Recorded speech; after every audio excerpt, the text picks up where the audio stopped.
ఈ reference number ఉంది కదా మేడం, ఆ, ఈ రిఫరెన్స్ నెంబరు మీరు ఇంకోసారి ఎవరికైనా మీ ఫ్రెండ్స్లలో వాళ్ళు ఉంటారు కదా మీ ఫ్యామిలీలో, ఆ, మీ ఫ్యామిలీలలో ఎవరికైనా ఇచ్చిరనుకో ఈ నంబర్తో వాళ్ళకి పంపిండి.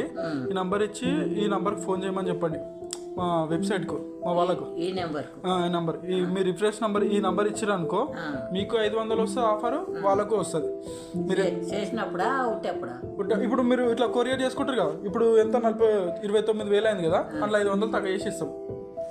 మళ్ళీ మీరు ఎంతమందికి పంపించుకుంటే అన్ని 500 తక్కువ చేసుకుని ఇస్తాం. సరే పంపించినప్పుడల్లా 500 డిస్కౌంట్ వస్తుంది, మీకు వస్తుంది వాళ్ళకు వస్తుంది, ఇద్దరికి. చేసిన వాళ్ళకి కూడా చేసిన వాళ్ళకి 500 డిస్కౌంట్ వస్తుంది, మీకు వస్తుంది. సరే రిఫరెన్స్ డిస్కౌంట్, ఎస్, మా సర్వీస్ తీసుకున్న కస్టమర్కి డిస్కౌంట్ ఇస్తున్నాం. మీ ఫ్రెండ్స్ అండ్ ఫ్యామిలీస్కి మా సర్వీస్ రిఫర్ చేయడం వల్ల మీ బుకింగ్ నెంబర్ చెబితే రిఫర్ చేసిన వాళ్ళకి 500 డిస్కౌంట్ వస్తుంది. మీరు రిఫర్ చేసినందుకు మీ నెక్స్ట్ బుకింగ్కి 500 డిస్కౌంట్ వస్తుంది. సో ఈ ఆఫర్ కొద్ది రోజులు మాత్రమే. తొందరగా ఈ ఆఫర్ని గ్రాప్ చేసుకోండి. కింద ఉన్న కాంటాక్ట్ నెంబర్కి కాల్ చేయండి.